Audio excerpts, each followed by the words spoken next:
Bien, hoy vamos a ver los principios de la ventilación natural. Eh, Vamos a ver ahorita en unos minutos porque estoy hablando de principios, porque realmente es un tema bastante complejo y que en realidad pues nos va a faltar muchos de elementos de conocimiento para poder aplicarlos de manera más compleja.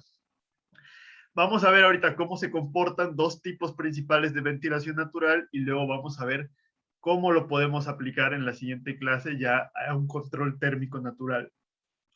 Eh, la, la ventilación natural, vamos a ver, vamos a empezar. Se me fue un poco la onda. Ok, ¿por qué va a ser importante la ventilación natural? Primero, pues va a ser fundamental el viento o el movimiento del aire en la planeación urbana y de edificios. Por ejemplo, aquí en la Ciudad de México se nos ocurrió poner la zona industrial en el norte de la ciudad y resulta que el viento por lo general en la ciudad va de norte a sur, entonces por eso atrapamos en gran medida la contaminación y tenemos todos estos problemas eh, de altas cantidades de partículas suspendidas, ¿no?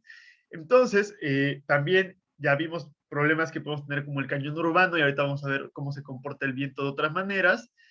Y pues justamente la orientación no solamente del edificio, sino de todas las calles, de todas las construcciones, de acuerdo con la topografía y con el viento que impera en el lugar, pues va a ser importante para cómo se va a comportar o las condiciones climáticas o mesoclimáticas que vamos a tener en la ciudad.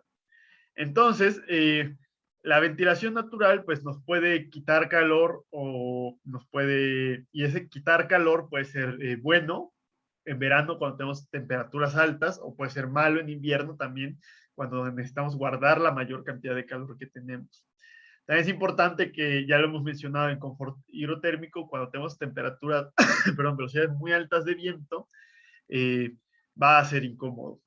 Entonces, pues sí hay que mantener un cierto límite, no podemos pasar de cierto umbral de velocidad de viento. Y va a ser importante también porque tenemos que estar renovando continuamente el aire, también ya lo hablamos, hay que bajar los niveles de CO2 y todos los otros contaminantes asociados y eso lo vamos a hacer circulando aire del exterior.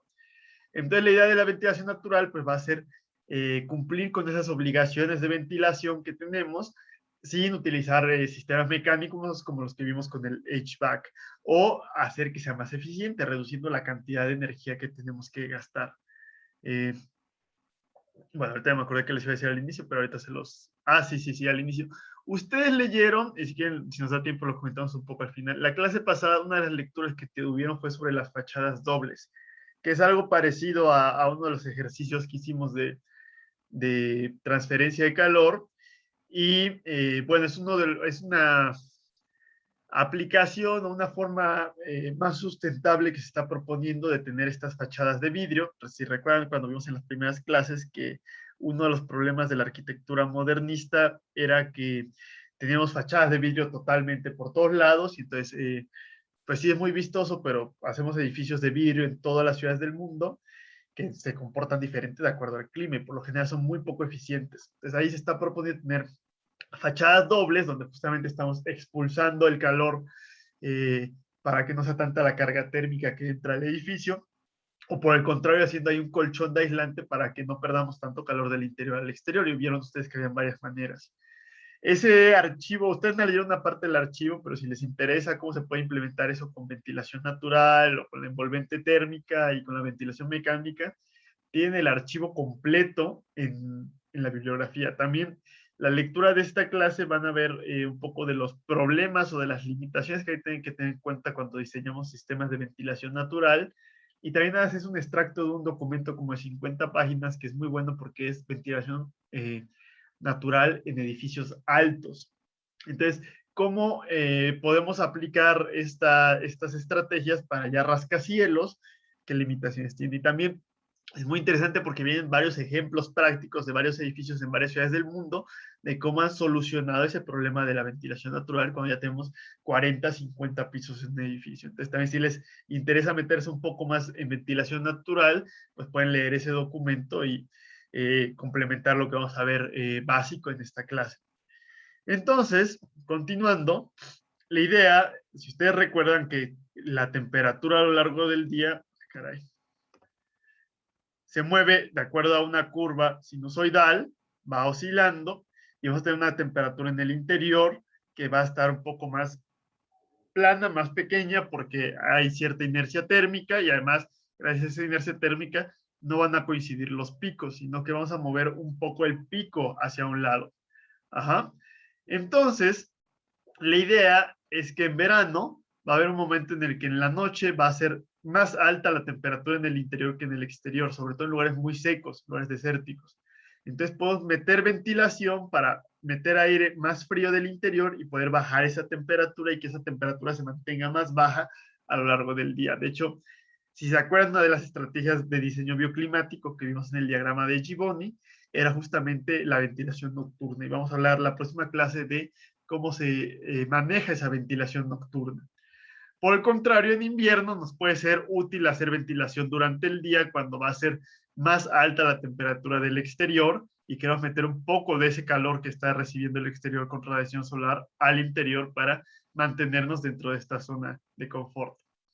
Entonces, la ventilación natural puede ser útil en verano cuando queremos bajar las temperaturas y también puede llegar a ser útil en invierno cuando queremos meter temperaturas más altas que tenemos en el exterior hacia el interior. Entonces, primero, para poder estudiar la ventilación natural, tenemos que trabajar o ver cómo es la mecánica de fluidos del aire. Ustedes ya han trabajado con la mecánica de fluidos del agua y bueno, o sea, en varias materias hidráulicas, ¿no? O sea, es un área bastante importante en ingeniería civil, pero va a tener ciertas diferencias importantes la mecánica de fluidos del aire. En primero, es bastante menos denso el aire, es aproximadamente 10 veces menos denso, pero curiosamente el aire es más viscoso que el agua. Si se acuerdan, teníamos un coeficiente de viscosidad mu, que va a tener que ver con la fricción y va a ser mayor ese coeficiente en el aire. Además, va a ser, bueno, aquí se pasó la doble S en inglés, el aire va a ser, como es un gas, es compresible, que por el contrario el agua suele ser incompresible. Sin embargo, podemos suponer que el aire es incompresible en ciertas condiciones. Cuando estamos alejados de la capa laminar, es decir, muy pegados a una superficie sólida, pues sí va a ser compresible porque va a ser muy fuerte esta viscosidad. Pero alejados en el centro de, por ejemplo, de un ducto de aire, va a ser incompresible. Además, cuando estamos moviéndonos a baja velocidad y tenemos un flujo de Reynolds, un número de Reynolds bajo, también va a ser incompresible. Es decir, tenemos un flujo más o menos laminar o de transición. Si fuera turbulento, a lo mejor ya puede empezar a haber cierta compresibilidad, o si tenemos muy altas velocidades. De hecho, eso se mide normalmente con respecto al número de Mach. Si ustedes eh, lo habrán escuchado en aviones supersónicos o cosas así, que el número de Mach es la velocidad del sonido en cierto fluido local, ¿no? Entonces, cuando nos acercamos bastante a esa velocidad del sonido, pues ya es muy importante la compresión. Pero, pues, cuando tenemos velocidades bajas, ¿cómo se contempla la presión manométrica dentro del conducto? Sí, o sea, por ejemplo, si tenemos un ducto de aire como los que vimos de ventilación, eh, igual, o sea, va a estar, como tiene que haber un cierto flujo, va a haber cierta presión que va a ser mayor a la presión ambiental. Tiene que haber una mayor presión y justamente esa presión nos la va a dar el, el soplador, que es como si fuera una bomba de agua. De hecho, o sea, lo que decía es que si tenemos unos ductos de aire, se puede hacer un diseño o un cálculo, que es lo que va a llegar, exactamente igual que como se hace el cálculo con agua. O sea, ustedes pueden calcular cómo tienen su plano horizontal de comparación, su línea de energía, pueden calcular cuál es la fricción, cómo va bajando esa fricción, etcétera, ¿no? Como si llegan al soplador, pues va a haber un salto ahí de la presión. Entonces, es exactamente el mismo cálculo que con el agua y también pues se le puede meter un manómetro para ir viendo en diferentes puntos cómo va variando esa presión. De hecho, por ejemplo, en los ductos de gas, en los gasoductos, idealmente para detectar si hubiera huachicoleo si o si hay una fuga tan solo, estos ductos de gas tienen manómetros cada cierto tiempo, ¿no? Entonces, si de pronto un manómetro detecta una caída de presión, es que está saliendo entre esos dos tramos un cierto flujo, que hay una pérdida de flujo que está causando esa caída de presión, que es lo que habrán visto en abastecimiento, que esas fugas ocasionan caídas de presión, y al detectarlo se puede saber que hay una fuga o que se están robando ese gas y por eso se tendría que cerrar el ducto para poder revisar qué está pasando, ¿no? Entonces sí se puede igual calcular esa presión manométrica, que siempre va a ser un poco más, va a ser positiva, o suele ser positiva porque tenemos que forzar a que haya un flujo. Pero eso es en los ductos de aire. Lo que les voy a decir es que nosotros con ventilación natural no vamos a trabajar con ductos de aire, eso sería en ventilación mecánica. Aquí realmente va a entrar el aire a través de una ventana y va a fluir a través del cuarto, que no se va a comportar tan bien como si tuviéramos un ducto de aire. Eh, entonces también si tenemos variaciones de temperatura y presiones a lo largo del espacio que son bajas, puede ser incompresible. Entonces, como les decía, ustedes pueden calcular la fricción con sus fórmulas ya muy conocidas, Colebrook-Wright, Darcy-Weisbach, diagrama de Moody, etc. También ustedes vieron sobre todo en hidráulica de canales, pero también lo habrán visto que se puede aplicar a conductos a presión, la fórmula de Manning. Esta fórmula de Manning sí solamente aplica para agua, pero estas otras fórmulas que les estoy diciendo aplican para fluidos en general, que puede ser el aire, ¿no? A ver, ¿qué pasó acá? Ah, okay. Sí, entonces el problema dentro de una zona urbana, dentro de un edificio, pues como pueden ver aquí, es bastante más complejo. Ya no es una tubería por donde está fluyendo. Entonces, eso es importante ver que en una tubería o en un ducto tenemos un flujo unidimensional. Es decir, aunque tenga cierta área de nuestra tubería, realmente suponemos que la velocidad es constante y después ustedes les mencionaron cómo era ese perfil de variación de velocidades en toda la tubería, pero que realmente la velocidad que considerábamos era una velocidad media. Entonces consideramos una sola velocidad para toda la tubería y solamente vamos viendo cómo se va moviendo la tubería como una línea. Por eso es unidimensional. También al inicio de hidráulica les han mencionado del rotacional y de la vorticidad y que eso tenía que ver ya con varias dimensiones. Entonces, cuando tenemos flujo a través de una ciudad o de una habitación, como pueden ver aquí se ven las líneas de flujo, y las líneas de flujo no son paralelas, entonces ya tenemos un flujo en varias dimensiones, donde se va a considerar complicar bastante la situación, porque tenemos que tomar en cuenta las ecuaciones de mecánica de fluidos para las tres dimensiones. Entonces, además, todas estas diferencias en las geometrías generan turbulencias importantes y también el calcular la turbulencia es bastante complicado. Entonces va a haber un comportamiento muy complejo que no va a tener una solución analítica. Es decir, no puedo yo despejar una fórmula para ver cuál es el gasto, por ejemplo. Tengo que hacer soluciones numéricas, aplicar métodos numéricos, etc. Y realmente se acaba volviendo tan complejo que no lo puedo hacer ni siquiera en una hoja, ni siquiera en una hoja de cálculo, etc.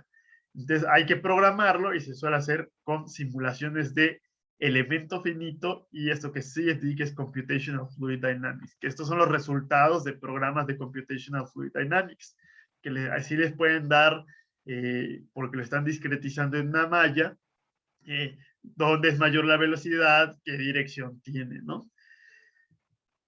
Aquí tienen ustedes varios programas de mecánica de fluidos. Varios de estos, por ejemplo, el de Autodesk se puede integrar muy bien con BIM. Y en AutoCAD ustedes hacen sus planos, después hacen el modelo 3D, lo meten a un modelo de BIM y de BIM pueden extraer la geometría y hacer un cálculo de la mecánica de fluidos y luego regresarlo al BIM y ya tienen una representación del comportamiento de cómo es el viento en su estructura o dentro del edificio. Hay otros programas que a lo mejor no tienen este análisis tan complejo tridimensional, pero bueno, este del MIT que es gratuito, los que están aquí en negro son gratuitos. Este es específico para ventilación natural en edificios. Y este de OpenFOAM es general para mecánica de fluidos computacional, pero este realmente es una librería para Python, creo, o para C, no me acuerdo bien. Entonces, pues ustedes pueden programar lo que quieran de CFD, pero realmente hay que hacerlo no en una interfaz gráfica. Entonces sí es un poco más complicado, pero es bastante más versátil que estos otros y es gratis además. A lo mejor este de Autodesk ustedes pueden bajarlo con una... Bueno, sí pueden bajarlo porque yo lo tengo. Lo pueden bajar con su licencia estudiantil o académica. Después, esta es una forma de calcular la ventilación natural, pero esto pues tendremos que tomar varios cursos para poder entender lo que está sucediendo aquí. Entonces, vamos a ver, sí vamos a ver algunas fórmulas, pero las aproximaciones que vamos a hacer van a ser principalmente cualitativas. Es decir, vamos a entender cómo se comporta y a lo mejor tener unos números diagnósticos, pero no vamos a tener pues una representación total, tridimensional y a lo largo del tiempo de cómo está sucediendo esto. Esto va bastante más adelante de lo que puede ser el alcance de este curso. Entonces, primero hay que entender por qué se desplaza un fluido. Entonces, los fluidos, primero para que se desplacen, y piénsenlo en una tubería. De entrada, no tiene que haber obstrucciones para el flujo. Es decir, si yo en una tubería tengo una llave que está cerrada, o en un edificio tengo cerradas las ventanas, pues no puede fluir. No puede haber ningún flujo, no puede haber ningún gasto. Si yo quito esa obstrucción y además hay una diferencia de energía, va a empezar a haber un flujo. Es decir, si tengo un punto de mayor presión y un punto de menor presión, el aire se va a mover de mayor a menor presión y va a generar el viento. Entonces, el viento simplemente es aire en movimiento. Por el contrario, también otra opción puede ser lo que le llaman la convección natural. Ya lo hemos hablado varias veces que el aire caliente tiene menor densidad que el aire frío. Entonces, el aire caliente tiene tendencia a subir, mientras que el aire frío tiene tendencia a bajar y se genera esta circulación. Simplemente lo que sucede en realidad es que las diferencias de densidades generan una diferencia en presión y eso genera un movimiento. También el aire, como vamos a tener en cuenta la temperatura, vamos a tener flujos que tengan que ver con la temperatura, que nosotros en hidráulica por lo general no tenemos en cuenta la temperatura, pero por ejemplo los ingenieros mecánicos sí llevan termofluidos, es decir, yo puedo calentar un líquido y ese líquido se va a empezar a mover de acuerdo a esa diferencia de temperatura. Entonces necesitamos tener una ecuación que nos describa la temperatura y pues va a ser la ecuación del gas ideal que ya habrán visto ustedes en sus clases de termodinámica. Entonces, el aire lo podemos, siempre y cuando sean condiciones usuales de temperatura y presión, si nos desviamos a presiones muy altas o temperaturas muy altas o muy bajas, ya no es un gas ideal. Entonces, lo podemos considerar como un gas ideal. Entonces, podemos simplificar mucho trabajando con aire seco, donde tenemos esta relación entre la densidad, la presión y la temperatura, o podemos tomar en cuenta el aire húmedo, que son ecuaciones un poco más complicadas, y estar trabajando con el diagrama psicométrico. Ustedes ya han trabajado con un poco del comportamiento del viento en sus clases de estructuras, porque, pues sí, o sea, en diseño estructural, pues vieron cómo se hacía el diseño por viento, ¿no? Entonces, como habrán visto, debido a la fricción y a esta capa laminar que hay en la superficie, la velocidad del viento va creciendo conforme va aumentando la altura hasta llegar a un punto donde ya es más o menos constante. Tiene esta forma ese incremento en la velocidad del viento, pero esta fórmula no es una fórmula exponencial porque realmente para que fuera exponencial tendríamos que tener e a la z. Entonces z elevado al algo. No es cuadrática porque alfa no es 2. Entonces es una ecuación que le podemos llamar ecuación polinomial o de potencia. En inglés le llaman power function, que es nuestra variable elevada a una cierta potencia. Y se va a ver más o menos de esta manera.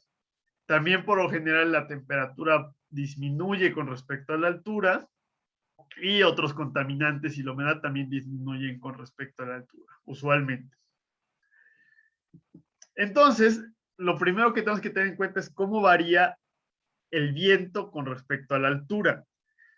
Entonces, ya lo habíamos comentado porque ya me habían preguntado pues que de dónde íbamos a sacar esos datos de viento. Yo les dije que por lo general lo más práctico va a ser sacarlos de los datos de estaciones meteorológicas porque si yo tomo mediciones durante un mes en un sitio, pues a lo mejor tomé las mediciones cuando es el mes con más viento o el mes con menos viento, o resultó que fue un año con mucho viento o un año con poco viento.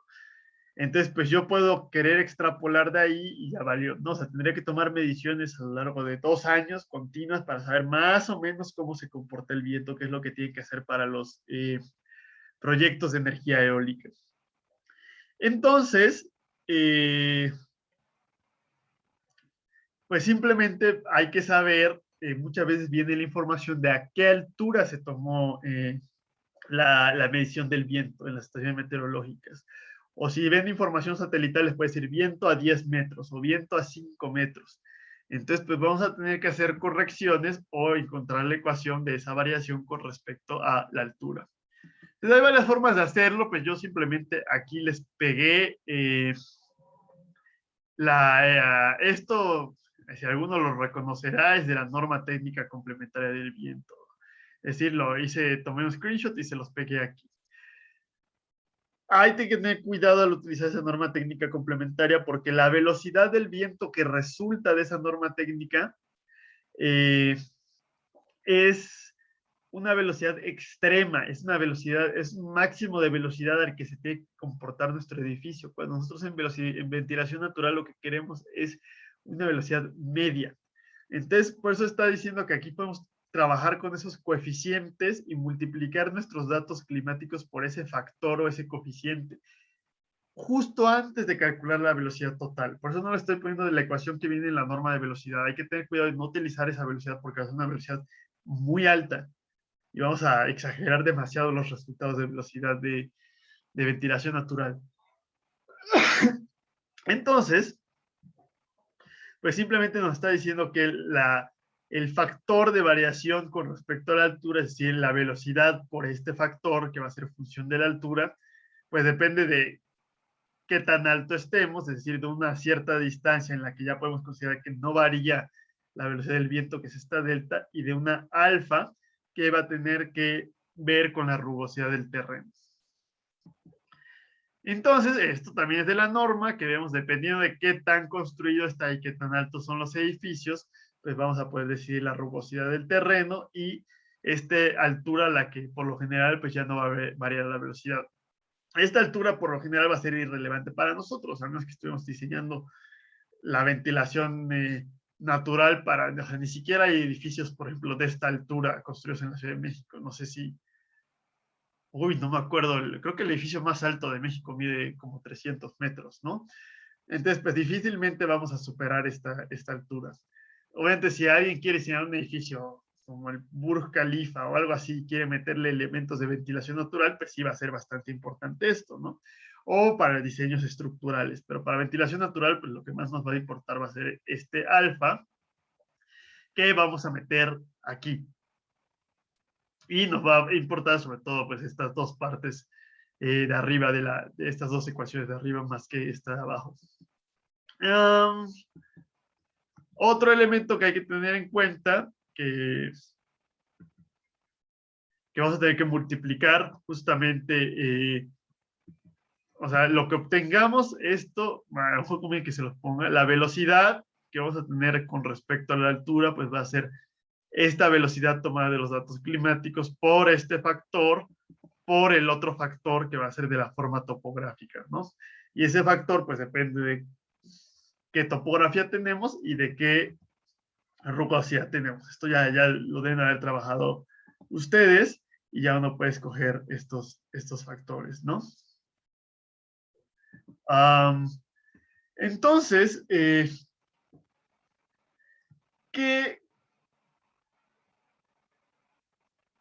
si alguien recuerda de esas clases de diseño de viento, recordará que obteníamos la velocidad del viento, pero eso lo teníamos que convertir en una fuerza que estaba actuando sobre nuestro edificio. Entonces, no sé si se acuerda bien, que teníamos que multiplicar esa velocidad del viento por algo para obtener la presión que estábamos teniendo sobre nuestro edificio.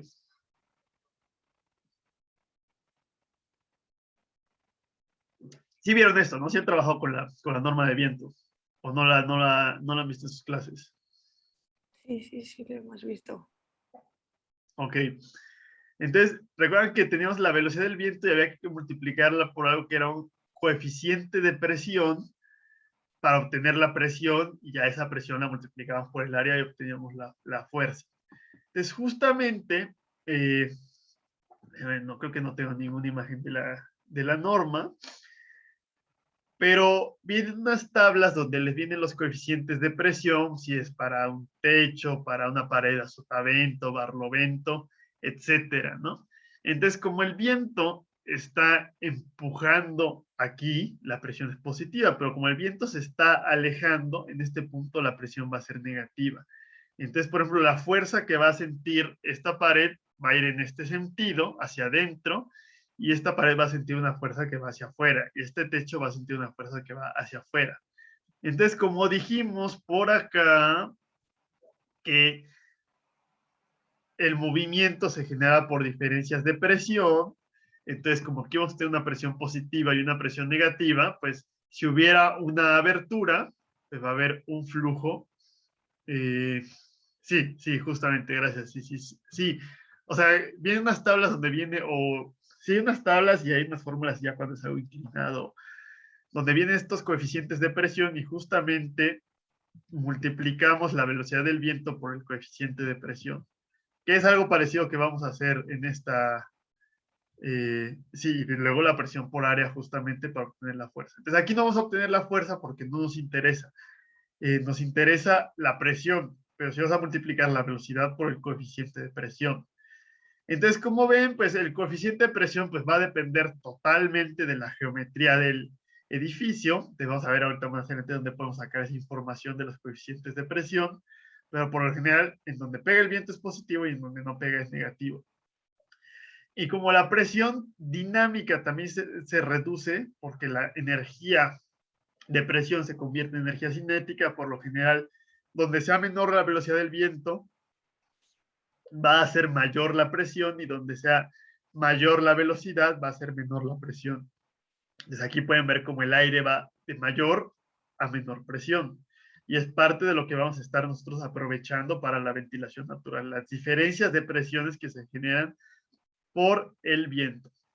Entonces, como ven, pues cuando tenemos un techo inclinado, pues va a depender de la inclinación de ese techo, las presiones que se van a generar. Entonces, primero vamos a hablar un poco con unas imágenes para ilustrar de manera cualitativa cómo se comporta el flujo por afuera de un edificio. Entonces, es muy importante la topografía, porque esa topografía nos puede proteger y generar una zona de calma, que en lugares fríos va a ser importante protegerse del viento. Y esto es algo parecido, si se acuerdan de la clase de arquitectura vernácula, vimos las quivas en Mesa Verde, que era como que en una montaña estaban metidas las construcciones, entonces pues en invierno pegaba el viento en sentido contrario, entonces estaba protegido del viento, y en verano pegaba en este sentido de lleno, entonces les ayudaba a reducir el calor que tenían. También, por ejemplo, va a ser importante en el diseño exterior, si yo tengo, por ejemplo, esta terraza, y se me ocurre diseñar la terraza donde pega el viento, pues va a ser muy incómoda y no la vamos a poder utilizar. Si por el contrario la pongo al revés, que el viento incida sobre este techo inclinado, pues esta terraza va a estar protegida del viento y va a ser algo bastante más agradable. Y justamente esa protección del viento, pues no solo depende de la topografía. Un edificio puede proteger del viento a otro edificio. Y entonces, les digo que por lo general las estrategias cuando hace calor y cuando hace frío son opuestas. Es decir, si yo quiero protegerme del viento porque hace mucho frío, entonces puedo poner un edificio alto enfrente y poner varios edificios bajos atrás, y estos edificios bajos van a estar protegidos del viento. Si por el contrario hace calor y quiero bajar las temperaturas con el viento, lo pongo al revés, para que este edificio alto no le bloquee el viento a este y todos reciban el viento. Entonces, por aquí pueden ver más o menos de manera cualitativa y aproximada, de acuerdo a las dimensiones del edificio, pues cómo se comportan estos anchos, o sea, la forma que va a tener esta sombra de viento que le llaman, ¿no? Que va a depender de la profundidad, de la altura, de lo ancho y del ángulo de incidencia, ¿no? Entonces, pues puede ser esto útil cuando estamos proyectando una unidad habitacional o en un diseño de urbanismo o un fraccionamiento, pues ver qué partes van a estar expuestas al viento y qué partes no van a estar expuestas al viento. También aquí tienen lo mismo, más o menos ya con una gráfica donde ustedes pueden ver estas medidas relativas y pues ver más o menos el tamaño o la profundidad de la sombra de viento. Entonces cuando tenemos una serie de edificios, dos posibles arreglos. Un arreglo donde está pegando el viento en todos los edificios, porque tienen como de ajedrez, como así intercalado, y uno donde pues el viento pasa por en medio y solo pega en el edificio de enfrente. Entonces, pues, quiero que alguien me diga, por favor, este de arriba, para qué clima es, y este de arriba, para qué tipo de clima sería este diseño.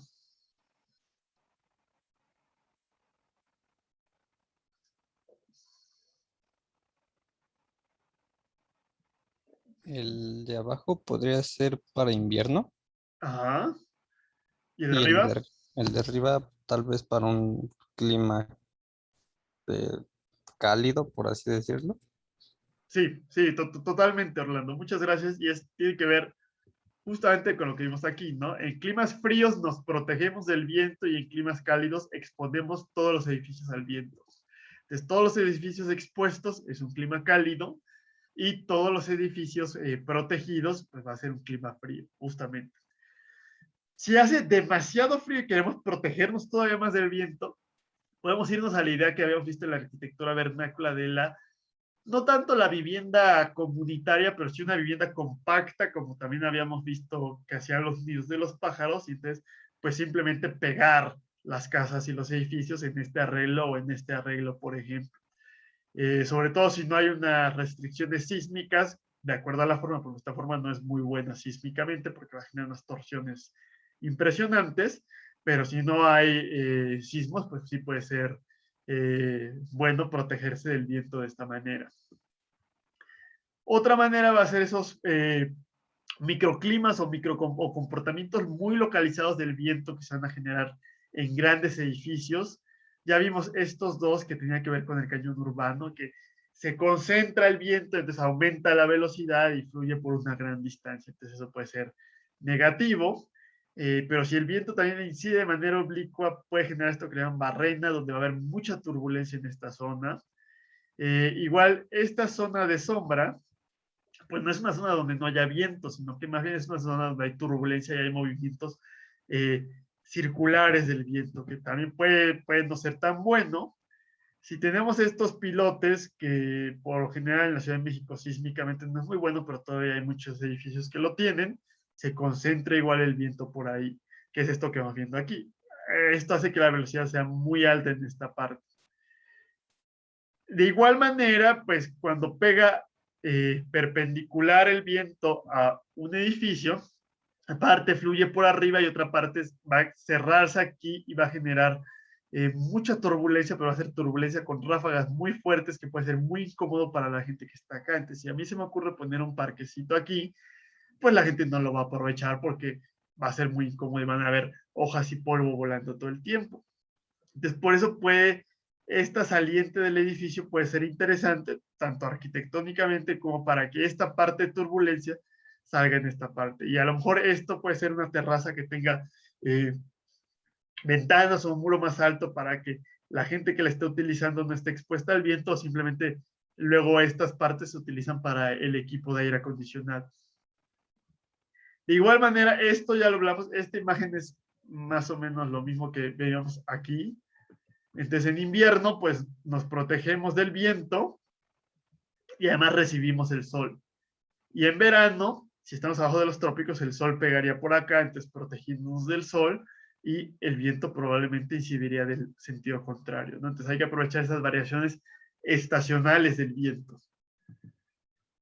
Ahora sí, ya que vimos más o menos cómo se comporta el flujo exterior, vamos a ver el primer tipo de ventilación que va a ser la ventilación cruzada, que va a tener que ver justamente con estos coeficientes de presión.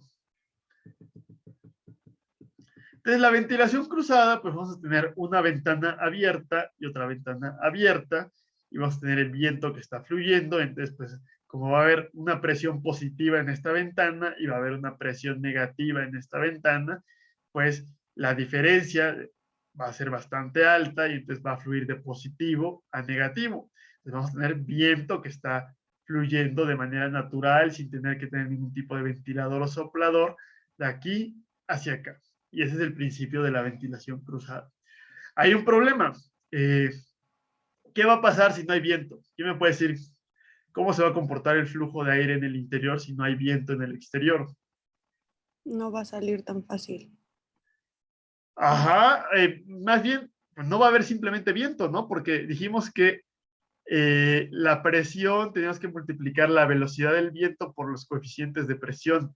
Entonces, si la velocidad del viento es cero, pues la presión aquí va a ser cero y aquí va a ser cero. Entonces no hay diferencia de presión y pues simplemente no hay flujo, porque no hay diferencias de energía. Tiene que haber viento para que se generen estas diferencias de presión, porque es presión dinámica. Esa presión solamente existe cuando hay flujo, cuando hay viento por afuera. Entonces, estos coeficientes de presión dependen totalmente de la velocidad del viento y de cómo se está moviendo el viento. Entonces, si no hay viento, pues no hay ventilación natural cruzada, que es un problema, ¿no? Porque usualmente cuando es mayor la temperatura, menos viento hay, que es la canícula. Y cuando menor es la temperatura, que a lo mejor no necesito tanta ventilación, pues mayor es la velocidad del viento, que es lo que nos dice aquí, ¿no? O sea, uno de los primeros problemas es que hay una correlación velocidad-temperatura, es decir, a mayores temperaturas, menores velocidades. Entonces, cuando más necesito el viento, porque mayor es la temperatura y más ventilación necesito, menos viento hay. Entonces, ese puede ser un problema en la ventilación cruzada. Por eso no es tan bueno depender totalmente de la ventilación cruzada. O a lo mejor hay que poner un ventilador aquí, un sistema de aire acondicionado, que cuando no haya viento, pues podamos obligar a que circule, y cuando sí hay viento, pues a lo mejor circule por sí mismo. Otro problema justamente va a ser que es estocástico el viento, es decir, que no sabemos cuándo sí va a soplar o cuándo no va a soplar o con cuánta fuerza va a soplar. Entonces, por eso a lo mejor esta ventilación cruzada es buena como complemento a un sistema mecánico, o que tenga un sistema mecánico de respaldo. Esos coeficientes de presión dinámica que les digo, que estos que veíamos aquí, de cuánto corresponde esto, si esto es 0.4 y esto es menos 0.4 o 0.6, etcétera. Les digo, en la norma técnica vienen unos coeficientes de acuerdo al tipo de edificio. Haciendo su análisis de mecánica de fluidos computacionales puede dar los coeficientes. Si se hacen el análisis por el exterior, les va a dar los coeficientes en cada cara de cada edificio. Un túnel de viento, no sé si los llevan en algún momento, hacen alguna práctica para ir al túnel de viento que tienen CU, o no han ido nunca al túnel de viento. O a ver, ¿alguien ha ido al túnel de viento que hay aquí que hay en Ciudad Universitaria?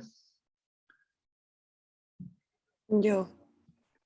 Ok, o sea, ¿te llevaron de alguna clase o... El instituto hace como puertas abiertas, Ah, ok. dan chance de entrar.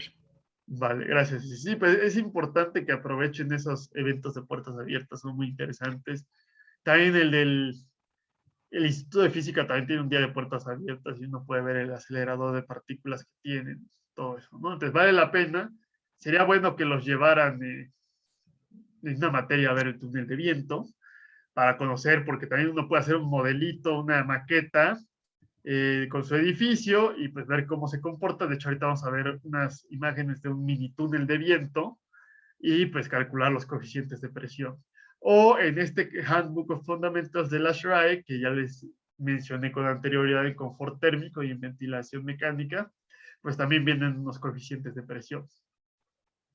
Entonces, de la ecuación de Bernoulli, que realmente esto más bien es la ecuación de la energía cinética, pero si se acuerdan, la energía cinética es uno de los componentes de Bernoulli. Entonces, pues simplemente la diferencia de presión pues va a ser un medio de la densidad del aire por la velocidad del viento al cuadrado por la diferencia de estos coeficientes dinámicos. Obviamente, si esto es 0.4 y esto es menos 0.4, pues es 0.4 menos 0.4, entonces esto sería 0.8. Ajá, no hay que tener cuidado con esa resta de un valor negativo. Entonces ya tenemos lo primero que nos importa, que va a ser la diferencia de la presión del viento, ¿no? Y con eso vamos a ver cómo podemos calcular así el gasto o el flujo de aire. Que viene justamente aquí. Igual esto pues simplemente son despejes o tomando ciertas simplificaciones de la ecuación de Bernoulli que ya trabajaron ustedes, por eso le digo que es parecido a lo que han visto en hidráulica.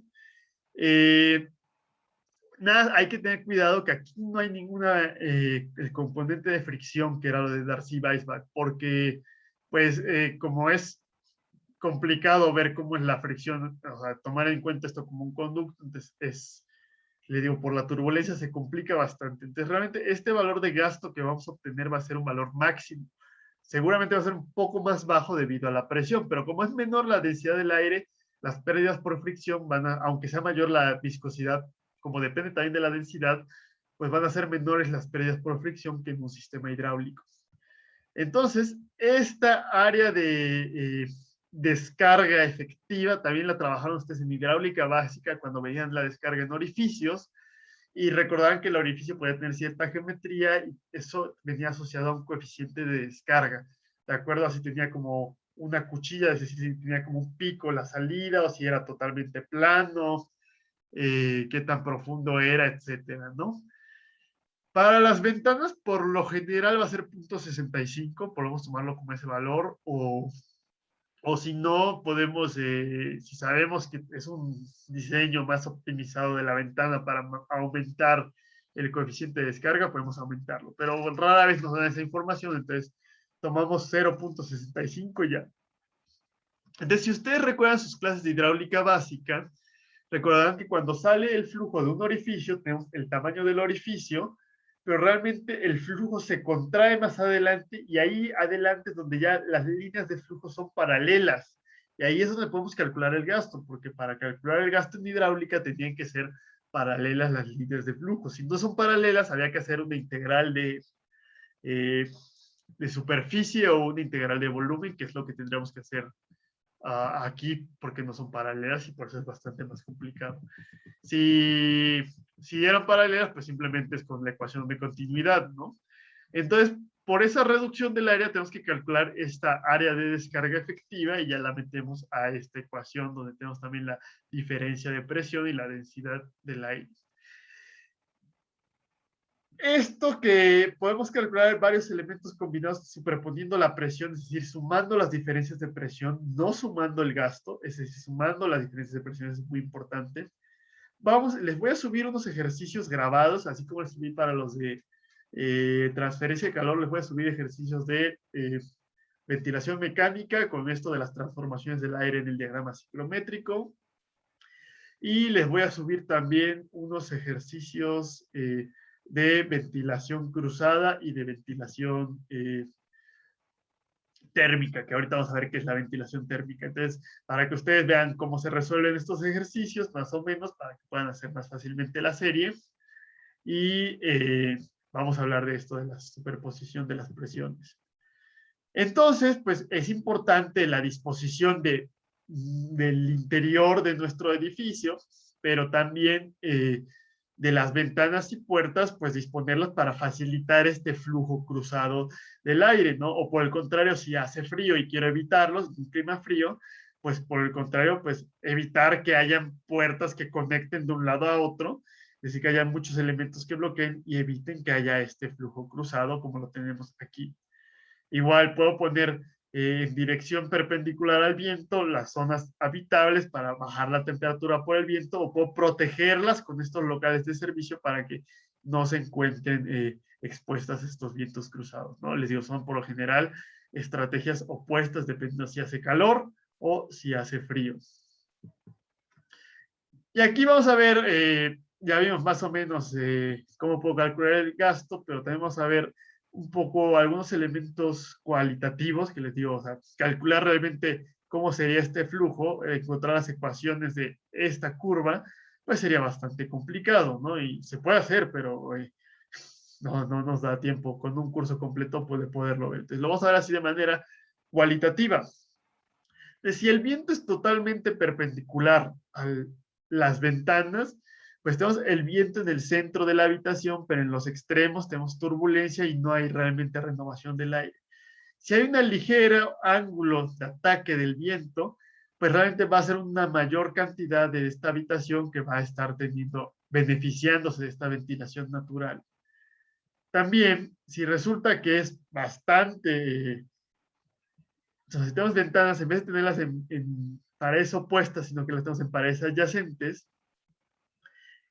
el qué tan eficiente sea esa ventilación, pues va a depender del ángulo de incidencia. Si incide de esta manera, es decir, sobre esta arista totalmente, vamos a tener presión coeficiente positivo y coeficiente positivo aquí y negativo, que aquí tenemos positivo y negativo. Como es positivo y es positivo, la diferencia de los coeficientes de presión, pues es cero. Y si es cero esa diferencia, no hay ningún flujo. Entonces, pues el aire va a pasar alrededor de nuestro edificio, aunque estén abiertas las ventanas, pues no va a haber ningún flujo al interior de nuestra habitación. Si por el contrario incide perpendicularmente a una de las ventanas, pues va a haber coeficiente positivo alto aquí, negativo muy bajo aquí y un negativo, es decir, a lo mejor aquí puedes tener 0.6 menos 0.6 y aquí menos 0.2. Pero aún así, pues ya hay una cierta diferencia de presión y puede haber un flujo, ¿no? No va a ser tan fuerte el flujo como en este caso, pero aún así va a haber cierto flujo al interior.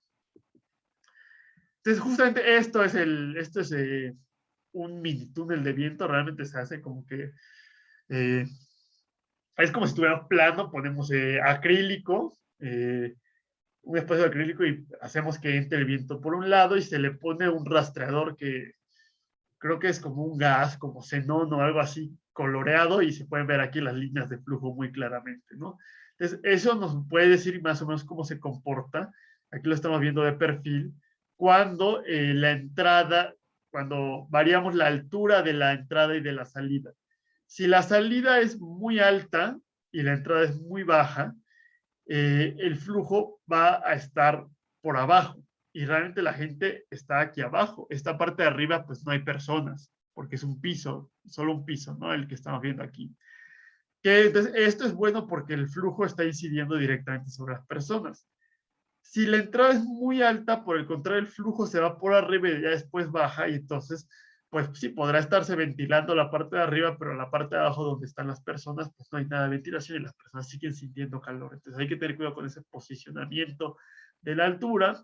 Necesitamos ahí otro tipo de deflectores, de protecciones solares, de ventanas que se pueden abrir de esta manera. Hay que tener cuidado porque podemos mandar hacia arriba el flujo cuando realmente lo que queremos es mandarlo hacia abajo. Otra posibilidad, a esto es lo que les decía yo en la clase pasada, que tenía que ver las protecciones solares. Si yo tengo una protección solar pegada a mi ventana, esa protección solar va a hacer una deflexión y va a mandar el viento por arriba. Si por el contrario yo tenía estas deflexiones, estas protecciones múltiples o caladas, va a haber una igualación, porque aquí hay una presión muy negativa, entonces aquí hay una igualación de presiones y eso va a mandar hacia abajo el flujo, que es lo adecuado. Igual, si entro aquí con mucho ángulo de ataque, pues toda esta zona no va a tener ventilación. Y si pongo un alerón, que va a ser una ventilación, una protección solar lateral o vertical, pues va a ser un poco más uniforme este flujo. También si en vez de poner la protección solar aquí, la pongo más arriba, que puede ser a lo mejor como sería un balcón, vamos a concentrar una mayor cantidad, es decir, todo el viento que está pegando aquí se va a ir hacia abajo y se va a concentrar a una mayor velocidad. Entonces, así podemos aumentar incluso más allá de este cálculo que hicimos, pues va a ser todavía más alto porque el coeficiente de presión va a ser más alto en este punto. Pero obviamente la protección que nos va a dar en esa proyección cilíndrica, es decir, la sombra que nos va a dar, pues va a ser bastante menor aquí que en este caso. También cambiando al tamaño de las ventanas, pues podemos cambiar la velocidad del flujo. Aquí va a ser mayor la velocidad del flujo y va a disminuir hacia acá. Y por el contrario, aquí va a ser mayor y solamente va a aumentar en este punto. También esto es interesante, este es lo mismo, el mismo tipo de túnel de viento, pero visto desde arriba. Si tenemos el flujo en dos ventanas adyacentes, ya vimos que hace esta curva más o menos. Lo vimos aquí y lo vimos aquí. Entonces, si yo llego a poner algo que bloquee una pared en esta parte donde no hay flujo, pues aún así va a estar habiendo va a haber esta circulación del viento. Pero si por el contrario pongo algo aquí que esté bloqueando totalmente este aire, este flujo de aire, pues ya ahora sí vamos a eliminar y ya vamos a ver cortado esta circulación natural. Entonces, por eso es importante eso que les decía aquí, que hay que permitir que haya un flujo cruzado. Nuestra arquitectura tiene que estar abierta para que pase el aire de un lado a otro. Por el contrario, si no quiero que haya ventilación natural aquí, pues puedo poner elementos de paredes intermedios que estén quebrando ese flujo de aire. Y entonces podemos nosotros hacer este cálculo, que es el que vamos a hacer prioritariamente en los ejercicios y en la serie, pero como una aproximación todavía más básica, pero que nos permite ayudarnos con diferentes tamaños de ventana y diferentes orientaciones de las ventanas. Supongamos que la velocidad del viento exterior es del 100%, entonces nos dice de acuerdo a ciertas orientaciones y ciertos tamaños de ventanas, pues cuál va a ser la velocidad de viento al interior. Entonces podemos ver más o menos cuál es el mayor, qué es lo que maximiza esa velocidad del viento. Y lo curioso, todavía no viene aquí, pero lo curioso es que incluso si las ventanas están en una misma cara, que por ejemplo en un edificio, cuando tengo un departamento, a lo mejor de este lado lo que tengo es otro departamento o el pasillo, ¿no? Entonces, mi departamento pues solamente tiene ventanas en un lado. Entonces uno podría pensar, bueno, si solamente hay ventanas en un lado, pues cómo demonios se va a hacer la ventilación natural. Y entonces, pues ahí no, en un edificio de multifamiliar no podemos aplicar la ventilación natural. Pero no es cierto, sí se puede aplicar porque resulta que este coeficiente de presión dinámica no es constante en toda la pared. Viene, a ver,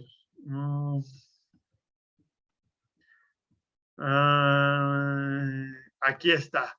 Como ven, los coeficientes de presión pues tienen una manera, una curva. Cuando hacemos el diseño estructural, como más que interesarnos cómo varía la fuerza sobre un muro, nos interesa realmente cómo esa fuerza se transmite a el sistema de marcos de concreto, de acero, etcétera, las vigas y las traves, pues no consideramos esta variación. Pero cuando tenemos ventanas en un solo lado, sí puede llegar a ser importante esa variación. Es decir, si yo pongo las ventanas de manera simétrica, pues en este punto va a ser presión positiva pero baja y presión positiva pero baja, se eliminan y la diferencia de presión es cero y no hay nada de flujo. Si por el contrario pongo una ventana en medio donde es máxima la presión positiva y una en un extremo donde es presión positiva pero es pequeña, va a haber una diferencia de presiones. Entonces va a haber cierto flujo. Entonces se puede lograr tener un flujo cuando no es tan simétrica esta distribución de las ventanas. Por otro lado, el ponerle alerones y que haya cierto ángulo de incidencia puede hacer que haya presión positiva y negativa, entonces que sea todavía mayor este flujo del aire. Entonces, tenemos aquí lo mismo que teníamos aquí, pero con ventanas en un solo lado. Si se dan cuenta, si solamente hay una ventana, pues es un 10% del flujo exterior, de la velocidad exterior. E incluso si llega a ser con cierto ángulo de incidencia, pues puede no haber nada de viento en el interior. Si pongo dos ventanas que son totalmente simétricas, pues es muy poco el viento. Creo que aquí no viene ninguna ventana asimétrica. No viene en ningún caso, lástima. Pero bueno, ya lo vieron ustedes aquí, ¿no? Y si empiezo a poner alerones y aparte hay con cierto ángulo de incidencia, pues puede ser bastante buena la velocidad de viento. 38% cuando aquí podemos tener 40, 30 y tantos. Entonces, incluso con ventanas por un solo lado del departamento puede ser parecida a la velocidad del viento, siempre y cuando trabajemos con estos alerones que también van a fungir como protecciones solares verticales. Ok. Por otro lado, bueno, no sé si tengan alguna duda hasta el momento de la ventilación natural de esta primera parte, que es la ventilación cruzada. Y si no, continuamos. Vamos a ver cómo afecta la vegetación. Ya lo habíamos comentado en la clase pasada que podemos jugar muchísimo con la vegetación para cambiar esos componentes. Entonces, supongamos que tenemos una barrera de arbustos, por ejemplo, o de árboles, que realmente lo que van a hacer es que la velocidad a la sombra, van a generar una sombra de viento atrás de esa barrera. Si llega a haber un hueco, se va a concentrar mucho la velocidad, también eso es importante. Entonces, ¿qué tan grande o qué tanto se va a reducir la velocidad del viento en esta sombra y qué tan profunda va a ser esa velocidad? Lo podemos ver en esta gráfica. Entonces, básicamente, podemos tener una barrera muy densa, que puede ser como un muro de concreto o de ladrillos, o una barrera medianamente porosa, como árboles o arbustos, donde sí puede pasar cierta cantidad de viento. Lo curioso es que si la barrera es totalmente densa, se reduce muchísimo la velocidad del viento, pero en una distancia muy pequeña. Si la barrera es porosa, la reducción de la velocidad del viento es menor, pero va a ser en una distancia más grande. Entonces, pues yo puedo aprovechar para, sobre todo si hace frío y quiero protegerme del viento, si los vientos son demasiado altos, demasiado fuertes, pues me puedo proteger del viento en esta parte, ¿no? Entonces, es mejor que sea porosa la barrera, eso es importante. Las barreras porosas como arbustos o vegetación son mejores que las barreras densas porque nos dan una sombra de mayor profundidad. Y aquí lo podemos ver más o menos, si tenemos una barrera que está muy pegada, entonces va a ser poco el viento que va a entrar y conforme nos vamos alejando, pues aquí está la sombra de viento y en esta zona ya no hay sombra de viento, entonces ya entra totalmente el viento. Los árboles también pueden incidir, entre más pegados estén, pues más va a ser el efecto de reducción del viento. Y lo curioso es que si llego a combinar, como también genera una deflexión hacia arriba del viento, si yo llego a combinar un árbol y una barrera como unos arbustos, puedo incluso lograr que se invierta la dirección del viento. Y eso puede ser importante. Si a lo mejor la dirección del viento predominante en el lugar pues no es tan buena, puedo hacer este tipo de arreglo para invertir la dirección del viento y que me beneficie realmente. Por el contrario, si la velocidad del viento no es muy alta, pues yo puedo empezar a concentrarla poniendo cierta hilera de árboles que van a hacer el efecto que veíamos aquí, ¿no? O aquí. Concentro el viento y aumenta la velocidad. Entonces, les digo, aunque no sea tan buena el viento que tengamos, los efectos microclimáticos son muy importantes y con la vegetación puedo modificar dirección y velocidad del viento. Por ejemplo, si resulta que el viento viene por acá y tengo mis puertas y ventanas acá, entonces en una situación normal, pues no entraría el aire por aquí. Si pongo de estos arbustos, pues entra un poquito, pero muy, muy pequeño, ¿no? Si por el contrario pongo un arbusto de este lado y otro de este lado, hay presión positiva y negativa, y ahora sí estoy aprovechando el viento. Por el contrario, si quiero bloquear el viento, pues pongo los arbustos aquí y ahora sí hay que generar una sombra de vientos donde estoy protegido. También si tengo pues ciertas entradas por las que no quiero que pase el viento, que podría ser el caso de este caso, pues entonces puedo poner ciertas salientes en ciertos patios, en ciertas puertas, ciertas entradas, ciertos alerones que también me pueden bloquear ese flujo de viento para que no esté entrando. Entonces puedo jugar totalmente con la disposición de la geometría del edificio y la vegetación para cambiar cómo está comportándose ese viento. Pero como ven, esto principalmente es cualitativo más que echarle números, ¿no? Al echarle números, pues lo mejor sería ponerlo en un modelito de mecánica de fluidos y que nos diera cómo se comporta. ¿Qué pasó, Ángel? Una pregunta respecto a esos alerones que sirven para bloquear. No, no deben ser muy grandes, supongo, ¿no? No, realmente no. O sea, tampoco este alerón que tenemos aquí para para permitir que haya viento cuando hay una sola pared. O sea, puede ser, sí, o sea, no, por ejemplo, aquí esto es como un patio, ¿no? Una entrada, un porche, pero aquí sí son varios metros, a lo mejor lo que tenemos, pero este alerón que va a salir de una ventana, pues puede ser 30 centímetros, 40 centímetros, que realmente nada va a salir un poquito. Eh, y eso con eso ya nos puede dar la protección porque lo va a mandar por este lado. O esta barrera de arbustos pues puede ser 1 metro, por ejemplo. O sea, realmente no tiene que ser algo tan grande ni tan extendido para poder eh, darnos esa protección o poder conducir el viento como queramos.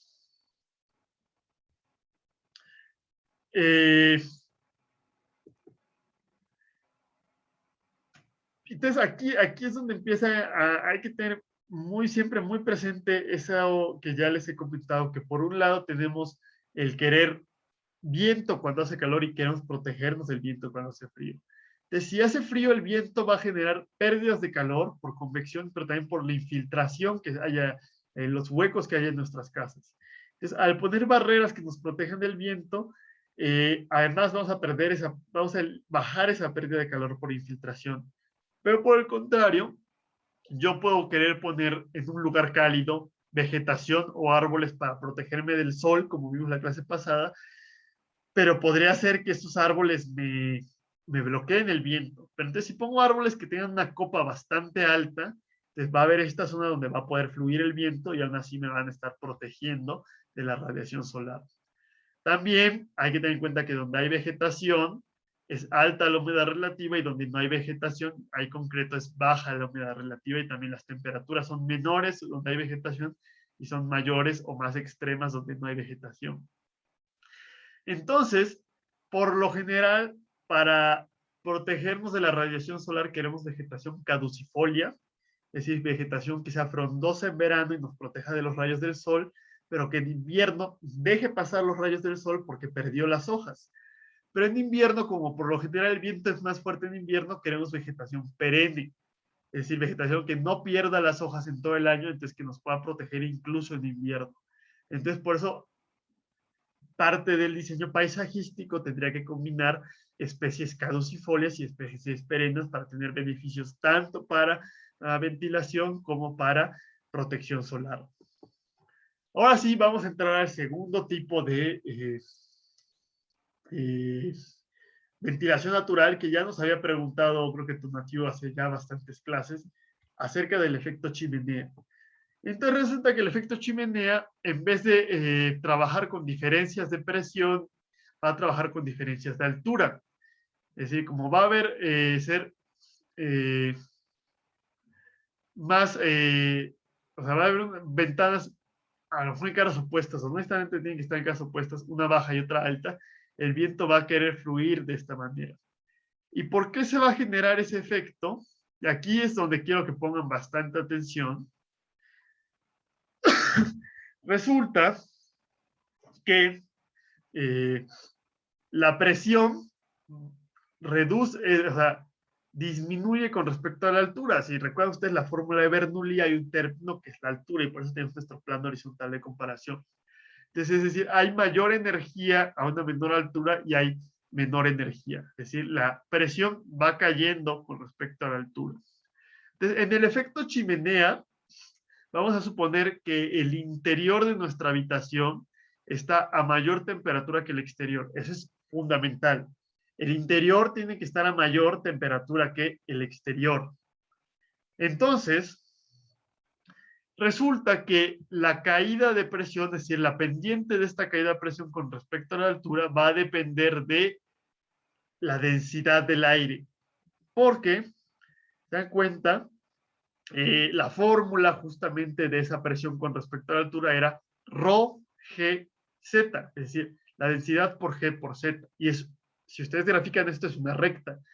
Y la pendiente de la recta va a ser la densidad.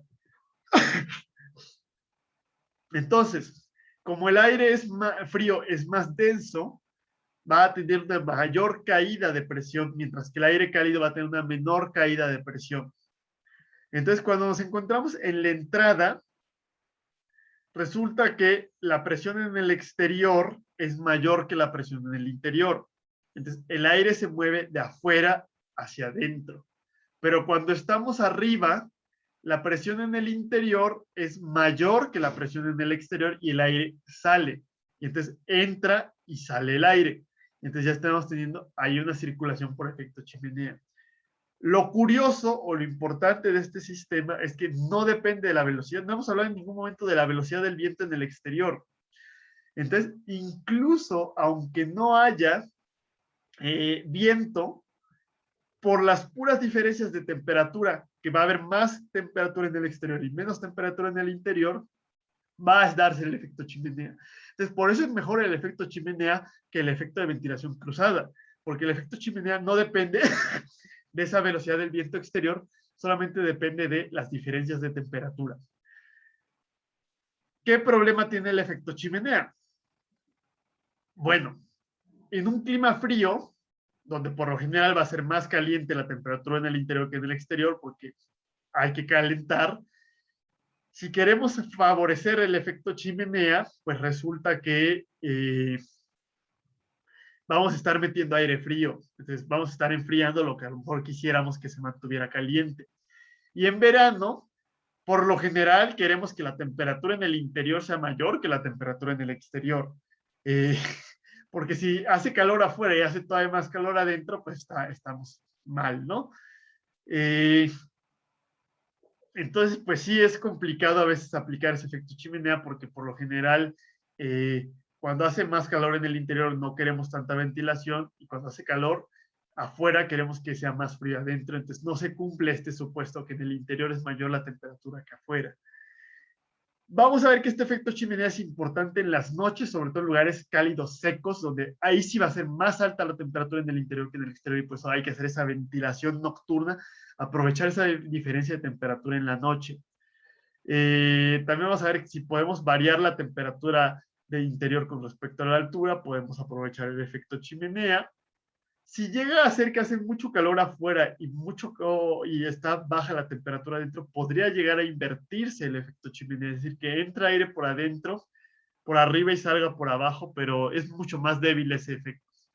Entonces, el efecto chimenea es temperatura adentro mayor que la de afuera, entonces la caída de presión hace que abajo sea mayor la presión afuera que adentro y arriba es mayor adentro que afuera.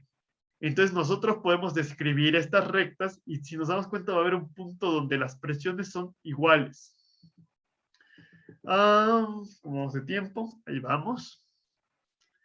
Entonces, podemos calcular la diferencia de presiones, que va a ser la suma de la diferencia de presión en la entrada y la suma y la diferencia de presión en la salida. Simplemente va a ser la resta de las densidades por la gravedad, por la diferencia de alturas que tengamos. Entonces también va a ser importante, entre mayor diferencia de alturas, mayor va a ser el efecto chimenea. Ahorita les hablo de esto del eje neutro. Entonces, como les dije, va a haber un punto donde la presión, la diferencia de presiones va a ser cero. Entonces resulta que mientras la presión afuera sea mayor, en diferentes niveles, el aire va a entrar a través de estas ventanas y donde la presión sea menor, va a salir. También lo podemos ver aquí.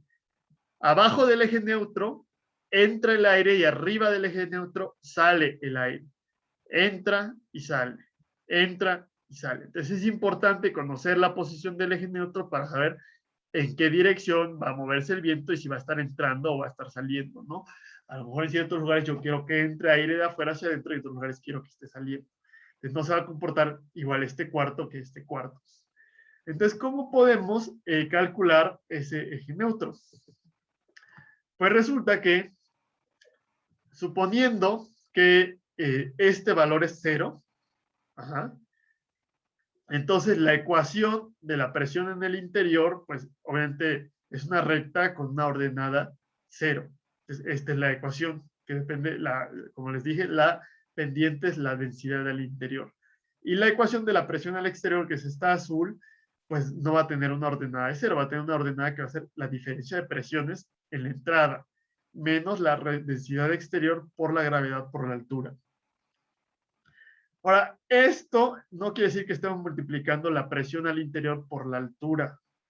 Más bien lo que les digo es que es función de la altura, es decir, evaluamos la presión interior donde en vez de H ponemos la altura y H mayúscula es la diferencia total entre estos, mientras que H minúscula pues es la altura en cualquier punto, ¿no? Es función de la H minúscula.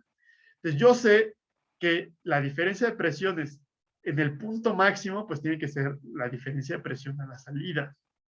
Y también pues yo puedo calcular por continuidad las diferencias y con Bernoulli la diferencia de presión en la entrada y en la salida de acuerdo con el gasto y el área y los coeficientes de descarga que tengo.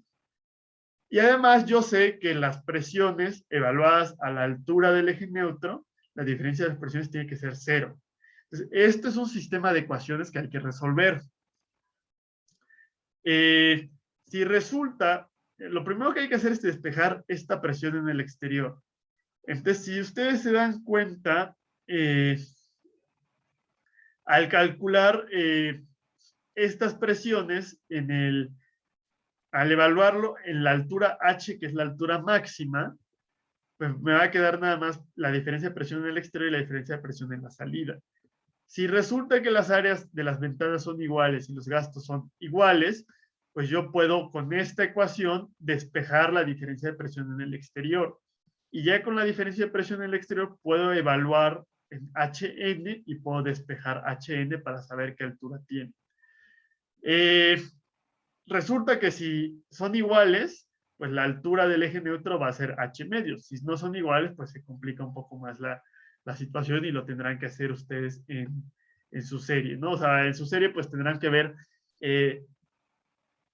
cuántas veces es la presión de la salida con respecto a la presión de la entrada. Entonces a lo mejor les va a dar que la presión a la salida es 2 veces la presión a la entrada y así ya pueden despejar el eje neutro. Yo puedo complicar más la cosa combinando esta variación de la presión debido a la temperatura con la variación de la presión debida a la velocidad del viento. Entonces, la función de la presión exterior, en vez de ser esta función sencilla, pues se va a convertir en esta función más complicada que simplemente involucra un término de la variación de la velocidad con la altura. Entonces, pues habría que resolver este sistema, pero donde esta ecuación es un poco más complicada. Y pues justamente ese es el sistema, el problema que tienen ustedes para la serie. Que el ejercicio que vamos a hacer, que les voy a subir a YouTube, pues les va a ayudar un poco a comprender cómo se comporta esto.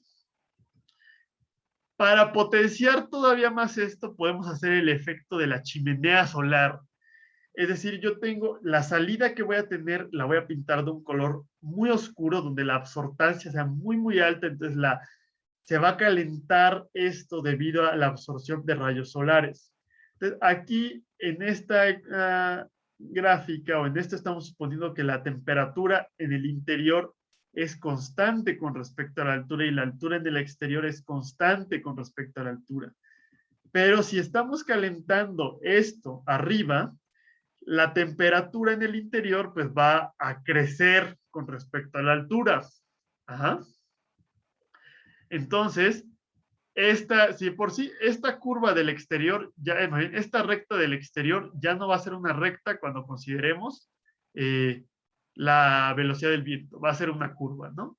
Y esta recta del interior ya no va a ser una recta cuando consideremos que la temperatura en el interior puede variar. Entonces, lo interesante es que con la chimenea solar yo puedo hacer que esta presión a este nivel pues sea menor que que la temperatura en esta parte en el interior sea menor que la temperatura en el exterior, pero como va a ir incrementándose la temperatura, que la temperatura aquí sea más alta que el exterior. Es decir, en la entrada la temperatura exterior es mayor que la del interior y a la salida la temperatura interior es mayor que el exterior. Y entonces, ahora sí, con la chimenea solar, yo puedo beneficiarme en un clima cálido que haga más calor afuera que adentro y aprovechar el efecto chimenea que dijimos que si la temperatura es constante, pues tendría que haber más calor adentro que afuera, que no es algo que queramos en un clima cálido. Entonces, esa variación de la temperatura en el interior con una chimenea solar y con la estratificación térmica que ya hemos hablado, pues va a favorecer poder aprovechar este efecto chimenea en climas cálidos. Entonces, justamente ya me había preguntado Tonatiuh al inicio, cuando vimos las torres eólicas, si era lo que era la chimenea solar. Entonces resulta que en las torres eólicas más bien es un sistema de ventilación cruzada, donde realmente había una velocidad del viento y entraba por un captador de viento y salía por este lado porque resultaba que la presión aquí era mayor que la presión aquí. Aquí tenemos presión positiva y aquí presión negativa. Lo captaban con una torre para aprovechar que la velocidad del viento en altura es mayor y que va a tener menos polvo en un desierto. Pero ese era un sistema totalmente de ventilación cruzada porque fluía hacia abajo de esa torre. Por el contrario, la chimenea solar, pues necesitamos estar calentando esta parte superior y entonces que el aire entre debido a esas diferencias de temperatura y diferencias de densidades. Entonces el flujo es en un sentido contrario, entonces es un fenómeno diferente. La torre eólica deja de funcionar si no hay viento, mientras que la chimenea solar no depende del viento, no es energía eólica, es energía solar. Entonces mientras se esté calentando esto, va a haber flujo de aire. Entonces, por eso puede llegar a ser mejor este efecto chimenea que una ventilación cruzada, porque este no depende de que haya viento o que no haya viento.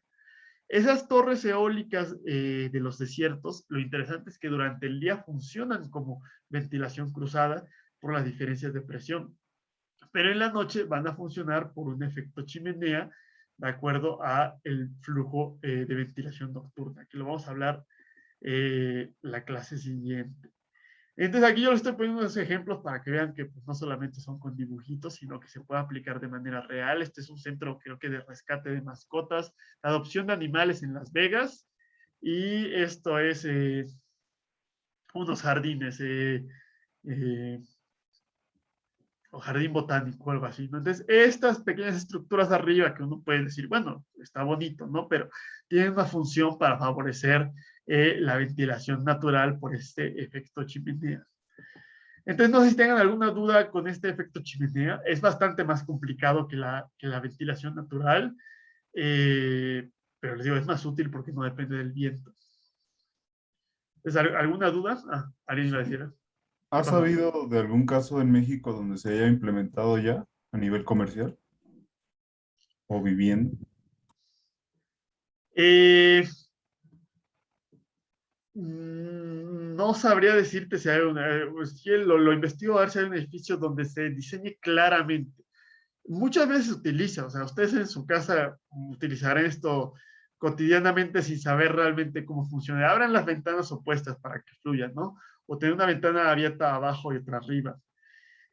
Muchas veces sí se diseñan los sistemas de aire acondicionado para que las entradas estén abajo y las salidas estén arriba y aprovechar, reducir la cantidad de energía que se necesita en los sopladores a través de este eje neutro.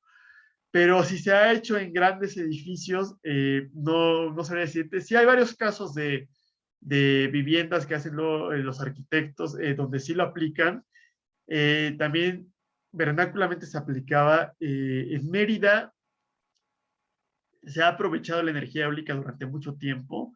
Antes de que existiera la energía eólica para generar electricidad, existían unos generadores para molinos para extraer agua y en Mérida se utilizaban para extraer agua en los pozos porque es mucho el viento. Pero también en los 30 fue cuando surgieron las primeras turbinas eólicas que generaban electricidad. Y tanto en Coahuila como en Mérida era muy importante, habían bastantes que se utilizaban para generar electricidad hasta que después pues, se dejó de utilizar cuando se puso el sistema eléctrico. Entonces las casas típicas en Mérida y en Coahuila, que suelen ser de doble altura, también suelen tener ventanas altas. Y también las casas típicas, si ustedes ven una casa en la Ciudad de México, por ejemplo en la Roma, por lo general el cubo de escaleras suele tener unas ventanas altas que dan iluminación natural a través de ese cubo de escaleras, pero además esas ventanas altas pueden estar abiertas para favorecer una ventilación de efecto chimenea.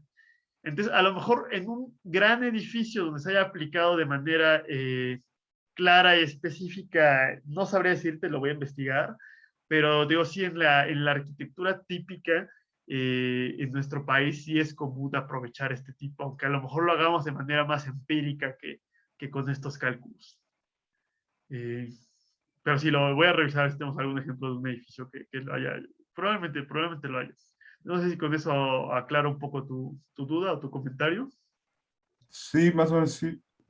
Estoy buscando el artículo porque había visto, o fue tesis, no me acuerdo, pero tengo un archivo por ahí, que había visto que están como creando o desarrollando algunos, no sé ni si llamarlos dispositivos o como instalaciones de ese fenómeno en México. Ok. Pero como usted dice, creo que nada más se ha hecho en casas y a nivel empírico más que intencional y bien calculado.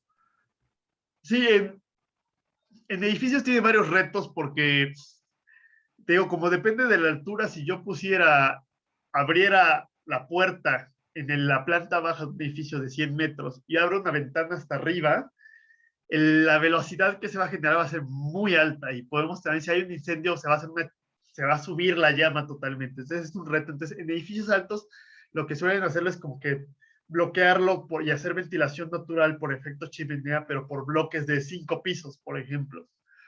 Eh, entonces, tío, no sé si en los grandes edificios rascacielos que hay en la Ciudad de México hayan ya aprovechado esto. No creo, la verdad, pero pues sí, ejemplos prácticos y reales sí los pueden ver ustedes en el documento que les había comentado que está en su bibliografía, aunque a lo mejor no venga un ejemplo en México. Como dice, habrá que promover que se empiece a aplicar en los edificios, en las grandes ciudades en nuestro país. Bueno, ya para terminar rápido, porque ya se nos está acabando el tiempo, nada más las filtraciones, pues es el viento que está entrando por pequeñas aberturas y defectos en nuestra envolvente térmica, entre marcos de ventanas, por los imperfectos en las puertas, y por lo general son involuntarias. En ciertos lugares se comenta o se dice que son buenas las filtraciones para hacer ese flujo, esos cambios de aire que vimos del confort higrotérmico, para renovar el aire, pero como es involuntario, por lo general va a ser negativo, nos va a hacer perder calor del interior o que entre calor del interior a un lugar que estamos refrigerando. Entonces, puede ser una pérdida bastante fuerte de calor o una carga sensible bastante fuerte. Entonces, hay que considerarlo, hay que minimizarlo.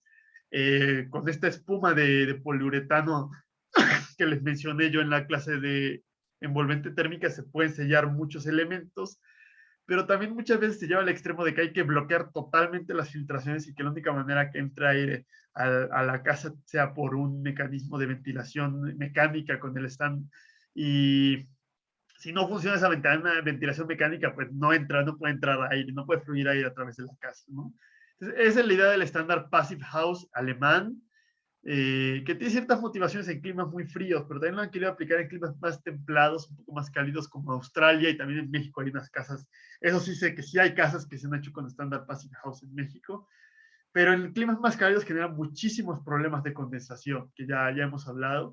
Entonces, por lo general, no es tan bueno tampoco irse al extremo de reducir totalmente todas las filtraciones, pero sí hay que reducirlas lo más que se pueda para evitar pérdidas de calor. Y de hecho, creo que sí es la lectura de hoy donde van a leer un poco del estándar Passive House y también vamos a hablar un poco ya al final del semestre cuando hablemos de las certificaciones sustentables. Para terminar, la orientación del viento va a ser muy parecida a la orientación solar. Tenemos que hacer la rosa de los vientos mes a mes o también por los meses sobrecalentados y los meses subcalentados. Y vamos a generar, igual que con la orientación solar, pesos o calificaciones de 0 a 1.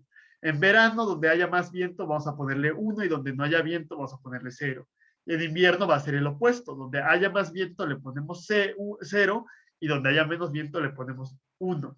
También, si en verano el viento llega a ser muy fuerte, podemos mitigarlo con protecciones o incluso ponerle 0 si es exageradamente alto el viento. Entonces, pues igual ponderamos las calificaciones como hicimos en la orientación solar y obtenemos el resultado. Podemos combinar las dos calificaciones para obtener una orientación ideal sol-viento, pero lo importante es que con viento podemos cambiar bastante. La orientación solar pues está fija porque no podemos cambiar cómo se mueve el sol en un cierto lugar, pero el viento sí lo puedo cambiar con los elementos que ya vimos de las barreras de vegetación, etc. Entonces, pues más o menos obtiene algo parecido de esta forma, con los rangos de orientación ideales, de acuerdo a si solamente hay una fachada o si hay dos fachadas, y aquí hasta nos está poniendo, o ya hay tres fachadas, que esto también no es muy bueno en México, porque las torsiones de este tipo de edificio pues serían muy altas. Entonces, pues eso es lo de la clase de hoy. Nada más para terminarlo.